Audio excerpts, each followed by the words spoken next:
Afkamar Komakea. Ritsas Konir. And for those of you who are not up on your fictional languages, hello, and welcome to a very special edition of our podcast. I'm Emily, first of my name, maker of tea and breaker of fragile objects. And I am Carrie, first and maybe last of my name, teller of inappropriate jokes and pronouncer of words. This week we take a step away from our usual material to bring you history of another sort, shall we say. The world is currently gripped by Game of Thrones fever, and as the final season is premiering this week, well, has premiered this week, we've decided to bring you a history of Westeros. Warning, there may be some spoilers if you haven't watched up to date yet, and when a spoiler is coming, you will hear us go, nee-nor, spoiler, spoiler, or something of that ilk. So, make sure the hands are fed, grab a glass of Arbor Gold, and settle down for Tarbis After Hours. Now, this timeline of major events attempts to lay out the most important points in the history of Westeros, of ethos, based solely on dates and information given in the novels and any supporting materials. For further details, you can read up on the years before Aegon's conquest and after Aegon's conquest. But we're going to stick to a timeline mostly for ease and for timing. We haven't actually got all night, and we only have 40-ish minutes of a podcast to get everything in. So, bear with us. We will try and make it as seamlessly easy to understand as possible. We need all the luck in the world. Let's do it. According to tradition, the history of Westeros goes back over 12,000 years. However, the oldest historic accounts in Westeros were written after the Andals' arrival to the continent, as the first men used runes for carving stone. Everything written about the Age of Heroes, the Dawn Age, and the Long Night originates from stories written down by septons thousands of years later. The accuracy of the legends and the myths that recount much of this history is openly questioned by the maesters of the Citadel, amongst others. For ease, and to give some context, we will talk about events in years before Season 1 to begin with. For example, before man arrived. The lands of Westeros are inhabited by a mysterious race of diminutive, humanoid creatures known as the Children of the Forest, as well as giants and other magical creatures, and this was around 13,000 years before the events of Season 1.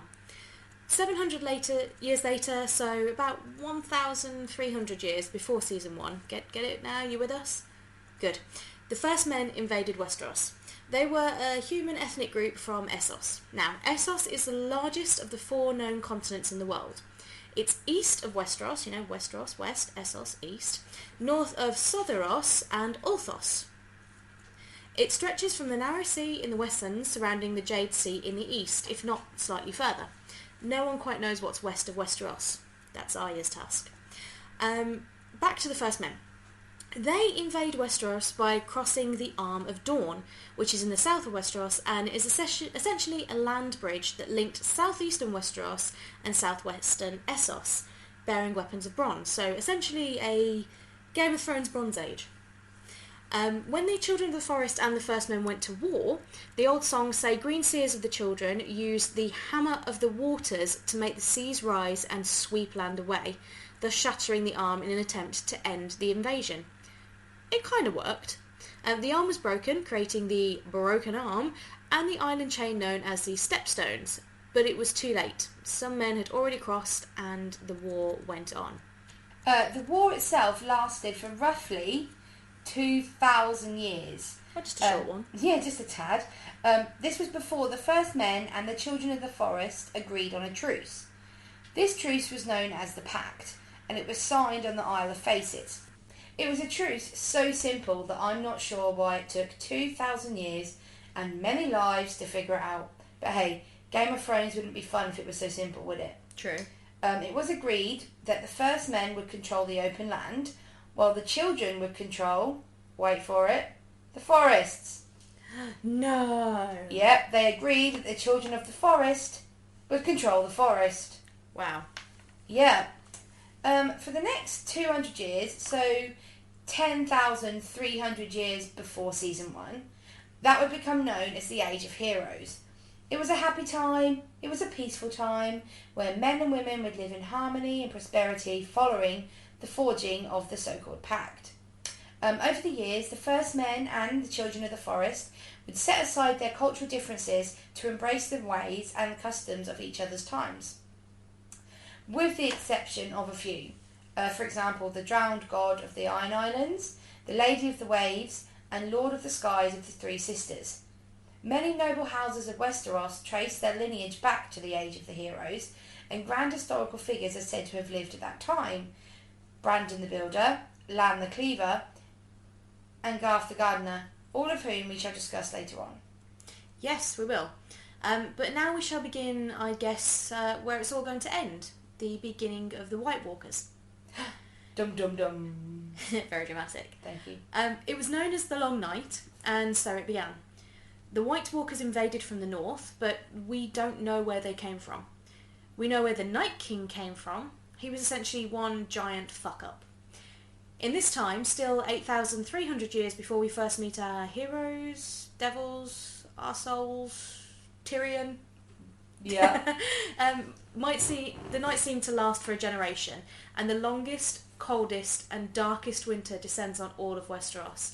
The ice spreads down from the north, and under the cover of darkness, the others, in inverted commas, invade Westeros from the uttermost north, marching, killing, and raising up the dead to be their servant. Raising up the deads? It's more than one. Is it plural? Sorry. Raising up the dead. I was trying to go for suspense. To be their servants in the unlife, and nearly destroying all men in Westeros. This was before the wall, before Winterfell, and before the doom of Valyria. The long night comes to an end with the battle for the dawn. The children and the first men unite to defeat the others with dragonglass weapons, which we know now and probably would have helped Jon Snow a bit quicker if he knew. But then my base, Samuel Tarly, couldn't have kicked ass. And as we know, Jon Snow knows nothing. He knows nothing. With the Night's Watch pushing them back to the frozen reaches of the far north, and legendary figures from this time including the last hero and Azor Ahai, who wields a great sword of fire, Lightbringer. Dum. I love how it all sounds so... Dum. I think I meant to go dum dum dum, but I can't just stop You just skipped the after first two, noise. didn't Yeah, yes I did. Oh dear. Anyway, 300 years after this, Brandon Stark the First, known as Bran the Builder, see, told you we'd talk about these guys again, didn't I? With the aid of giants, the first men, and possibly the children of the forest, built the wall. As in the wall. A monumental fortification of ice and ancient magic. This was to shelter the realms of men from the menaces of the north. Good old Brandon. The sworn brotherhood of the Night's Watch would guard the wall. You can't talk, you're the one who decided to make dead plural. Sorry, continue. It is said that Bran the Builder also builds Winterfell at this time and becomes the King of Winter, and he founds House Stark. At the time the wall was built, many of the first men living in the north became trapped. They called themselves free folk, but inhabitants of Westeros called them wildlings. Not long after the wall is complete, the 13th Lord Commander of the Night's Watch breaks his oath, in true Jon Snow style. He's seduced by another woman, one from beyond the wall. He declares himself the Night's King and rises in rebellion with the Watch as his personal army. During the dark years of his reign, horrific atrocities are committed, of which tales are still told in the north, even after several millennia. The Starks of Winterfell and the King beyond the wall, Joramun, join forces to defeat the Night's King and thus restore honour to the Watch. This is the same Joramun who also finds the Horn of Winter, which is said to have used to awaken the giants from the earth. Around this time, Lan the Clever founded House Lannister. While House Stark became the dominant house in the north, it was rivaled by House Bolton. This rivalry lasted about 1,000 years before House Bolton was forced to submit to the Starks. More on that later. In the hills of Andalos in Essos, a new religion was taking shape, the Faith of the Seven. Supposedly, 7 deities appeared to Hugor of the Hill, inspiring the Andals for their invasions of Westeros. The Andals cross the narrow sea and settle on the eastern shore at the Fingers in the Vale. They come under the banner of the Faith of the Seven, with 7 pointed stars carved into their chests, wielding weapons of steel. Sounds delightful. They fight both the First Men and the Children of the Forest, sweeping the land, much like the First Men did thousands of years before. I mean, seriously, did they not learn anything? Has not. They quickly conquered Westeros, south of the Neck. Unable to conquer the north, they made peace. Anyway, when the Andals crossed the narrow sea from Essos is disputed. Some sources indicate 6,000 years ago, the true history states it was 4,000, and some Mesas claim it was 2,000 years ago. For centuries, the Andals war with the First Men and the Children of the Forest in an attempt to drive them out. One by one, the 6 southern kingdoms fall, and the weirwoods are burned, the weirwoods being the holy trees of the First Men and the Children of the Forest. Only the north remains under the rule of the First Men, in a large part due to the strategically located fortresses of Moat Cailin, resisting multiple attempts to take it, and therefore serving as a doorway between north and south. Even though the north remained secure, the Andals killed most of the Children of the Forest. Those that survived went into hiding, as you would. Thousands of years of peace were then wiped out. This is 6,000 years before Season 1, the Andals took over the Vale and founded House Arryn. And 4,000 years before, they took over the Iron Islands, said to have been around 1,000 years after the beginning of their invasion of Westeros, ending the line of the kings of the Iron Islands, which originated from Euron Grey Iron. Unlike in the other regions, however, Andals are assimilated into the native beliefs of the Iron Islands, of the Old Way and the Drowned God in the north. They are also intermarried with the inhabitants of other regions of Westeros. Now, this is where we get some slight overlapping. A few other wars take place which are integral to the history of Westeros, so bear with us. We'll try and make it as uncomplicated as possible. While Westeros was recovering from the long night, in Essos, the peaceful sheep-herding folk of the Valyrian Peninsula find dragons layering in the 14 Flames, which is like an immense chain of volcanoes extending across the neck of the peninsula. The Valyrians tame the dragons with magic, which gives them the means to gain influence over the area. The Valyrian freehold is established. It's the capital, Valyria. Magic flourishes here. Topless towers rise toward the heavens, where the dragons soar. Stone sphinxes gaze down through the eyes of garnet, and smiths forge swords of legendary strength and sharpness. 5 wars were also fought between the Old Empire of Geese, the greatest empire on the eastern continent, and the Freehold Wars, which Valyria wins with the help of its dragons. The Valyrians practiced slavery learned from the Giscari. The Giscari Wars end with the 5th War, in which Old Geese is utterly destroyed by the Freehold, as to ensure there would not be a 6th war. See, after 5 wars, they finally frickin' learn. The Valyrians destroy the city's walls and streets with dragon flame, and salt and sulphur the fields. With the Giscari Empire defeated and shattered, the Valyrian freehold expands its influence over the surviving slaver cities of Slavers Bay. Following the defeat of the Old Empire of Geese, the freehold seeks to expand their territories. The Andals, who had been living in Andalos, travelled west to flee the upcoming Valyrians and prevent slavery. They first landed in the Fingers of the Vale of Arryn, and from there they spread all across Westeros. Now, we all know I'm not great at pronouncing words, so it might need your help, Carrie. Okay. It is in your title anyway. I am the pronouncer of words. Yep. So next came the Roynish Wars. With the destruction of the Old Geese, the freehold's slow westward expansion, it brings into conflict with the Roynish cities along the Great River Royne, a vast waterway. This series of wars between the Valyrian freehold and the Roynar start around 950 BC, so like... BS, before Season 1. Yeah, BS, what's that? Not bullshit, before Season 1. With possibly the best name for a war ever. The First Turtle War. You do realise that implies there were other turtle wars, right? Wow. That makes me very happy. Not the wars, obviously. The name. Anyway, this lasts for some 250 years and ends with the Second Spice War.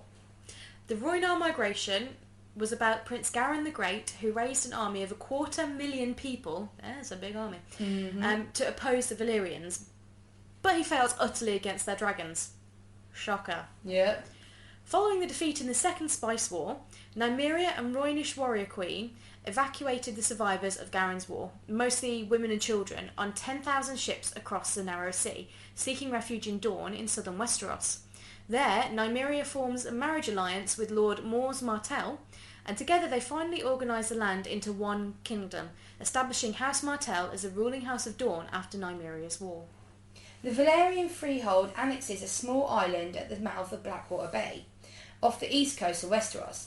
This is where we meet them, the Targaryens. Dun dun dun! Yeah, they are a Valyrian dragon lord family that take control of the island.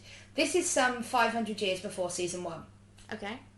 They build a castle whose towers are shaped to look like dragons, giving it its name, Dragonstone. I mean, not the most inventive names, but it does. No, it but serves cool. a purpose. Yeah. I mean, it sounds intimidating. And following a prophetic dream of his daughter Daenerys, Lord Aenar Targaryen decides to leave Valyria with his family and all their belongings, and they settle at Dragonstone. Now we come to the doom of Valyria. I'm not singing it. The nature of the doom is unclear, save that heavy volcanic and seismic activity are involved, likely due to the 14 Flames, the mountains where the dragons were first discovered. Think like Pompeii and Krakatoa times 7 at the same time. 7. That's specific. Yeah, there's 14 of them, and Pompeii and Krakatoa are 2, so times it by 7, you make 14. Well done, I'm proud of you. Quick maths! Good for you doing maths. The Valyrian Peninsula is essentially shattered at this point, and the city of Valyria is laid waste, although not completely destroyed. The dragons of Valyria are virtually wiped out, and the Valyrian freehold crumbles apart in the Century of Blood. Its various city-states break apart, asserting their independence and surviving to this day as the Free Cities and the cities of Slavers Bay. The ruins of Old Valyria can still be seen. It's quite dangerous to go there because it is mostly inhabited by the Stone Men, who are people with advanced forms of the plague known as Greyscale. Nice, not sure I'd want to hurry up over there. No. Nah. Not worth it. Pie, that's what I'm going to say. Ugh. 1,000 years before season 1, you have the various houses of Westeros that had at this point been split into 7 kingdoms, each ruled by a dominant house, with others serving that house. The 7 kingdoms were named the Kingdom of the North, the Kingdom of the Vale, the Kingdom of the Reach, the Kingdom of Isles and Rivers, the Kingdom of the Rock, the Storm Kingdom, and the Principality of Dawn. Sorry, Kingdom, Principality of Dawn. Uh-huh. I love Dawn. Right. So, at this point, the Free Folk, or the Wildlings, unite under the brother Kings Beyond the Wall, Gendel and Gorm. They manage to evade the Night's Watch and bypass the wall in great numbers, using a network of tunnels that extend under the wall. However, they are met by the Stark King on the other side and eventually thrown back. Gutted. We're only 700 years away now, and House Stark finally subdues House Bolton, their primary antagonists for the dominance in the north. Later, Carlon Stark would defeat Sea Raiders from the east and found the cadet branch, House Karstark. Carlon Stark, Karstark, makes sense. In the west, the Ironborn of the Iron Islands rise to power. At their peak, they control most of the western coast from Old Town and the Arbor in the south to Bear Island in the north. The Rhoynar, fleeing the Valyrians, migrate to Dorne. This is the last major migration into Westeros. At Harrenhal, Ironborn King Harrenhal begins the construction of the castle Harrenhal, which will take most of his reign to complete. 100 years later, House Frey built a bridge and castle known as the Twins at the Green Fork of the River Trident. They became wealthy from the toll they charged anyone wishing to cross their bridge. Now, at this point, Aegon the Conqueror invades Westeros, and in just 2 years, he subdues and unites 6 of the 7 kingdoms of Westeros under his banner, and constructs a new capital city at King's Landing. Dorne remains independent, however. With the destruction of the Storm King, Alec the Arrogant, and the death of the last king of the Reach, control of the castle of Storm's End passes to Aegon's half-brother, Orys Baratheon. Ooh. And of Highgarden to Harlan Tyrell. Ooh. Edmund Tyrell, I was getting excited then, Edmund Tully of Riverrun is named Lord Paramount of the Trident, and Viscount Greyjoy of Pike becomes Lord of the Iron Islands. The day of Aegon's coronation by the High Septon in Old Town becomes the first day of his reign, and we're now starting to hear the names we know and kind of love. Aegon Targaryen decides to invade Westeros. He landed in Blackwater Bay and began construction of the Red Keep. He and his sister Rhaenys and Visenya, close. Cheers. They rode 3 dragons and burned anyone who would not submit. Aegon Targaryen's half-brother, we said before, Oris Baratheon, invaded the Stormlands and took that land for himself, founding House Baratheon. Torrhen Stark decided not to fight the Targaryens and submit himself. I think that's quite safe. You know, they've got dragons. That's sensible. Thus meaning the Starks are allowed to rule the North under the Targaryens. Now, Harry. Yes. Are you ready to do a 250-year whistle-stop tour of the Targaryen dynasty? Not even remotely. Let's do this. I believe in you. Dorne was the only region of Westeros that Aegon was unable to conquer. Aegon therefore allowed Dorne to remain independent, which is why the Dornish words, or the words of House Martell, are unbowed, unbent, unbroken. Because they didn't bend the knee, they didn't bow, they were unbroken. Little fact for you. Aegon Targaryen began construction of King's Landing at the mouth of the Blackwater River. Aenys Targaryen succeeded his father as King of the Seven Kingdoms. He was weak, and gave his half-brother Maegor the power to deal with uprisings in his name. He was given the title Hand of the King. The Faith of the Seven were unhappy with the Targaryens' practice of incest. No shit, Sherlock. And their military branch, the Faith Militant, led an uprising against the Targaryens. Aenys Targaryen died, and his younger brother Maegor took the throne over Aenys' children. He led an attack against the Faith Militant, killing thousands. There was an uprising against Maegor, known as Maegor the Cruel, FYI. Maegor killed himself rather than face defeat. Bit drastic there. Aenys' son Jaehaerys became king. He agreed a treaty with the Faith Militant whereby they would disband and accept the Targaryen practice of incest. Ugh. I mean, at least he had some sense, you know, he did end the violence. But he accepted incest. Well, you know, I suppose you love who you love.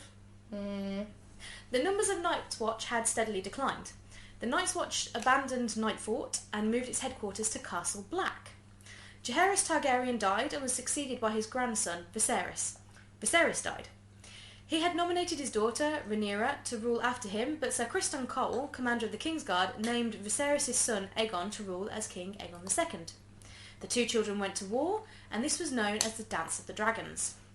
Aegon defeated Rhaenyra and fed her to his dragon. Rhaenyra's son, Aegon, continued to fight, and when Aegon II died, he succeeded as Aegon III.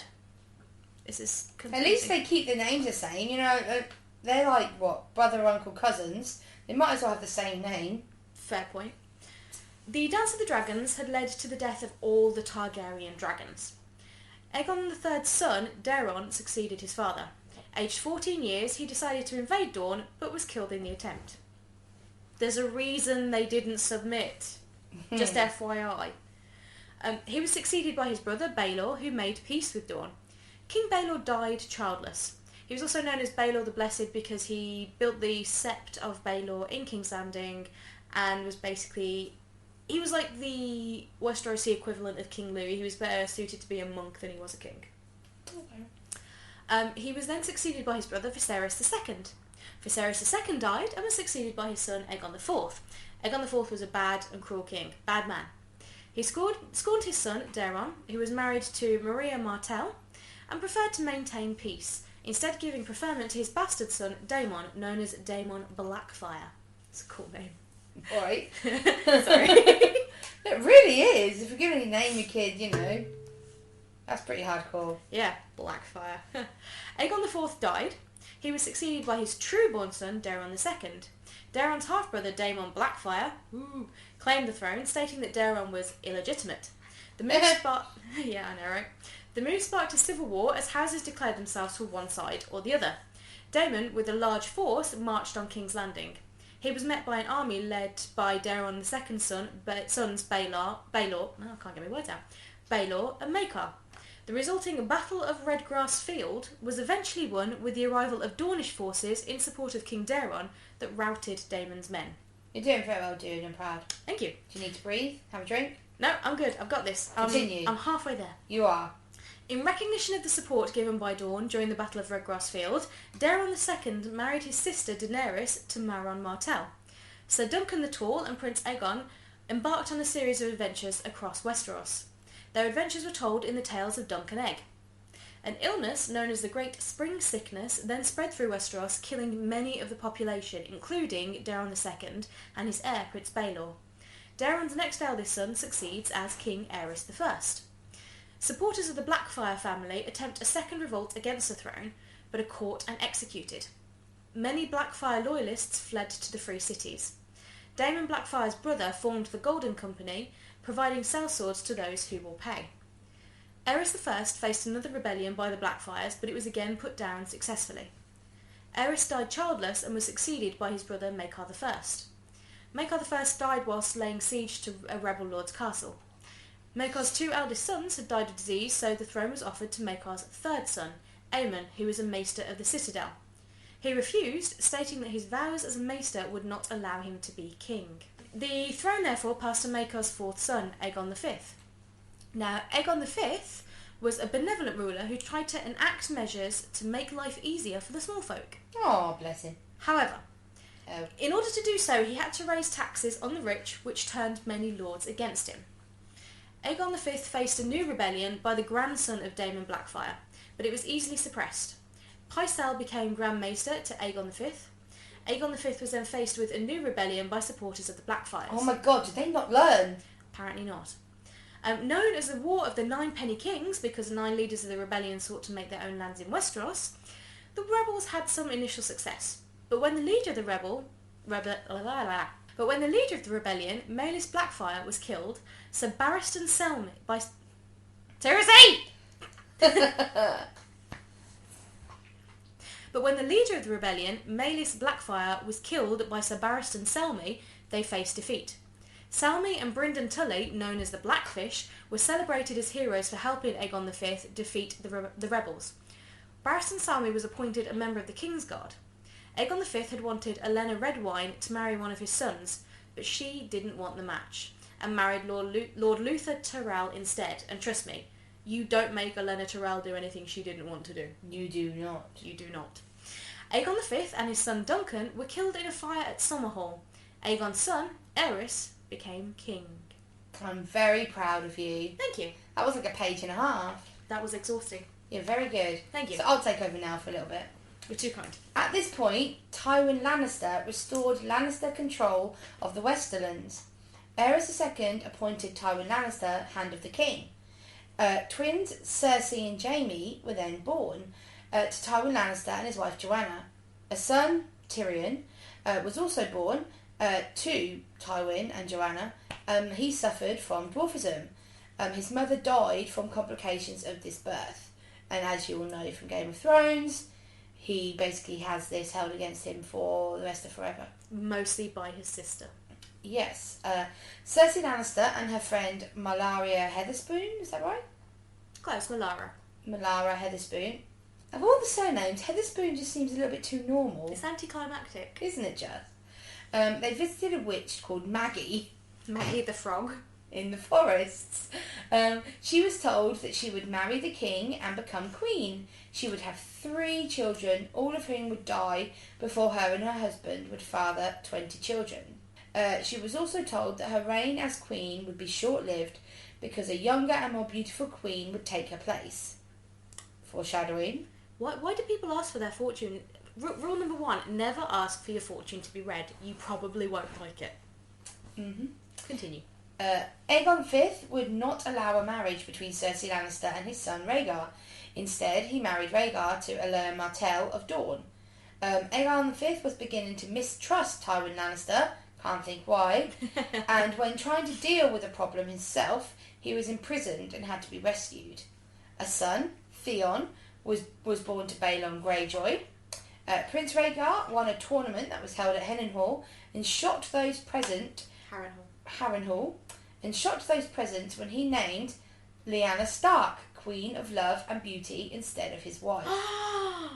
Aegon V made Jaime Lannister a member of the King's Guard, which made his dad Tywin furious, since the post meant Jaime could never marry and could not inherit Casterly Rock. He resigned as Hand of the King. Rhaegar Targaryen and Lyanna Stark disappeared. Lyanna's brother, Brandon, assumed Rhaegar had kidnapped her. Spoilers! Spoiler alert, spoiler alert. He did not. Brandon rode to King's Landing to protest, but Aegon had him imprisoned. Rickard Stark, his father, then rode to King's Landing demanding justice, but was executed with wildfire and Brandon was strangled. The way he did it was absolutely brutal. He suspended Rickard from the ceiling in his armour over the fire, and the other end of the rope was attached to Brandon's neck. So the further he tried to run forward to hoist his father up away from the fire, the more he strangled himself. Oh, wow. Yeah. That's sadistic right there. Yeah. Eddard Stark, his other son, was now head of House Stark.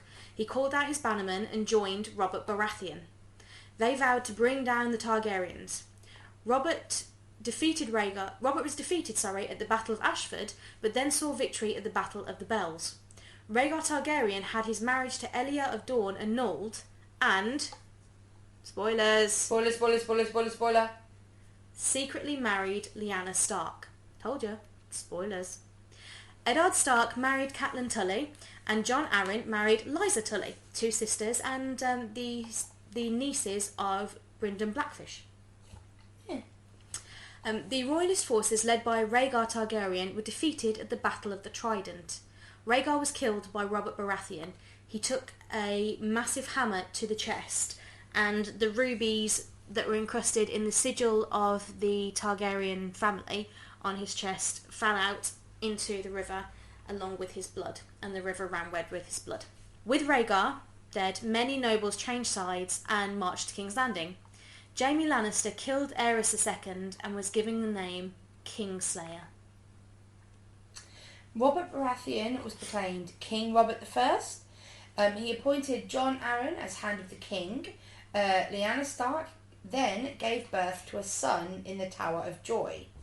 As she lay dying from birth, she gave the child to her brother Ned to look after. Ned kept the identity of this child secret and brought him up as a bastard. Spoiler alert! Spoiler alert! He was named Jon Snow. No! Or yes! I don't know. After learning of the death of Lyanna Stark, Robert Baratheon married Cersei Lannister to maintain the loyalty of the Lannisters. Their first son, Joffrey, was actually fathered by Cersei's twin, Jaime. Keeping it in the family. Twins having babies does have an effect on their personality. Just saying. I don't know what you mean. Meanwhile, a daughter, Daenerys, was born to Queen Rhaella on Dragonstone. Rhaella died soon after her daughter's birth. Daenerys and her brother Viserys were taken to Essos by loyalist supporters. A son, Robb, was born to Eddard and Catelyn Stark. A daughter, Myrcella, was born to Cersei and, inverted commas, Robert Baratheon, also fathered by Jaime Lannister. A son, Tommen, was born to Cersei and Robert Baratheon, again fathered by Jaime Lannister, and slightly less insane, slightly. Hashtag flight risk, hashtag that's why they call it King's Landing. A daughter, Sansa, was born to Eddard and Catelyn Stark. Another daughter, Arya, was born to Eddard and Catelyn Stark. Gosh, these Starks, they do get up to it, don't they? Right. Followed by a son, Brandon. Lord Balon Greyjoy led a rebellion against King Robert. After months of fighting, the Greyjoy rebellion was put down. His two eldest sons were killed, and his youngest, Theon Greyjoy, was made a ward of Eddard Stark. A son, Robin, was born to Jon Arryn and Lysa Tully. Another son, Rickon, was born to, guess what, Eddard and Catelyn Stark. And now, just a year before the start of Season 1, Viserys and Daenerys Targaryen were given refuge in the home of Magister Illyrio Mopatis of Pentos, who offered to support to help Viserys reclaim the Iron Throne. Didn't exactly go to plan. I mean, he got a crown of gold. That he did. Ouch. That is literally the one death in Game of Thrones that makes me go a little bit... No, there is one, and all I will say is squish. Oh, no. I still think Viserys' death is worse than the Vipers. Let's agree to disagree. Okay. So, guess where we are, Carrie? Season 1! It begins with the children of Ned Stark finding a litter of direwolf pups and taking one each.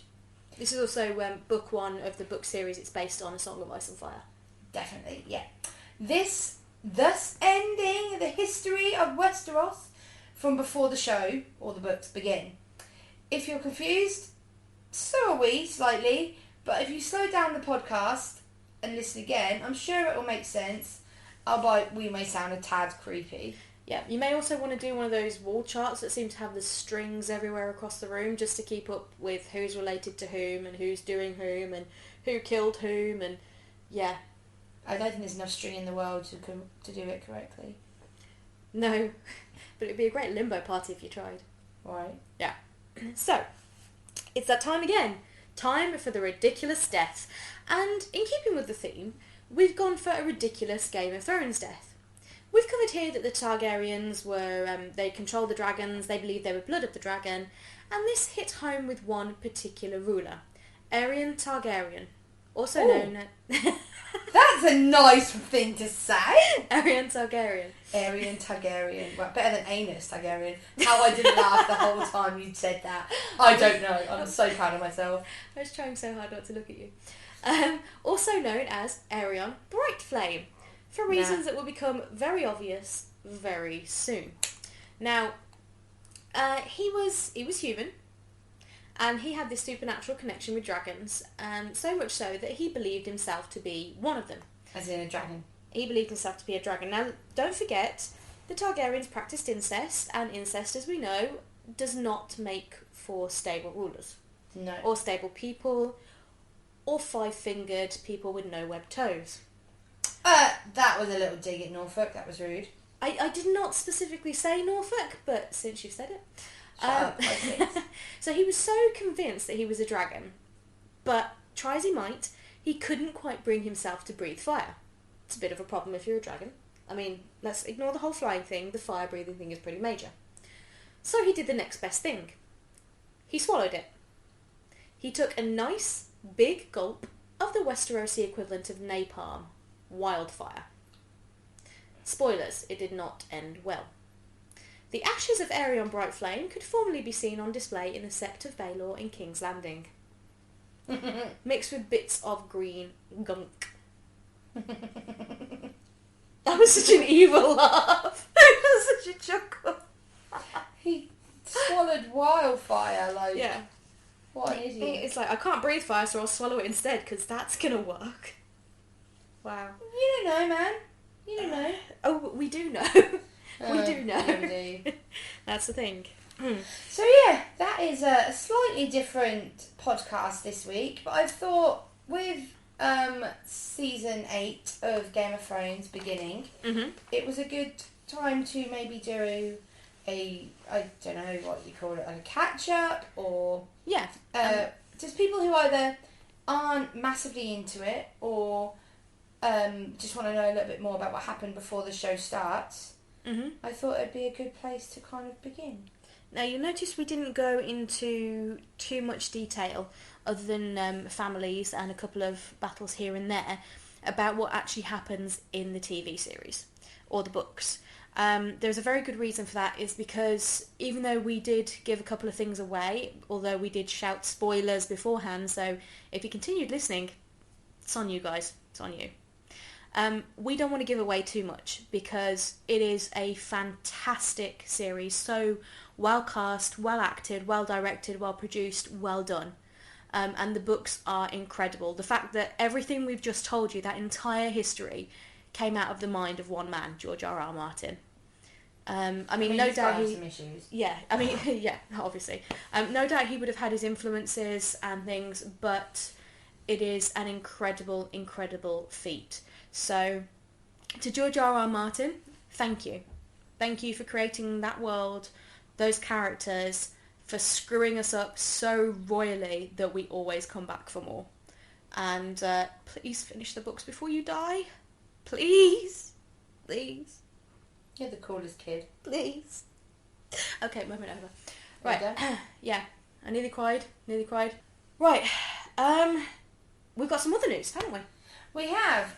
We have decided that we possibly... Fancy a change. We do. We feel that the name of our podcast possibly needs to be different to what it is. Yeah, I mean, let's be honest, it could have some confusion with Doctor Who, and whilst we love Doctor Who, it's not kind of what our podcast is about. No. Sorry to disappoint. No, it's not. It's about two nerdy friends chatting about history and hopefully teaching you a little something. Oh, we're friends. Friends. It's okay, I'll edit this bit out. Nope. So, we have a few ideas of things that we possibly might call ourselves, and we'll put a poll on our Instagram. Yes. But if you've got any suggestions of what you think would be a good name for... Keep it PG-13. Yeah. Ish. Just let us know in the description, in the comments, in everything. Let us know and we will definitely give it a go. But hopefully next time you listen to one of us, next Tuesday, we'll be under a different name. You know what? It's Game of Thrones. I'm going to say it. See you next Tuesday. I'm a rebel without a clue. Definitely.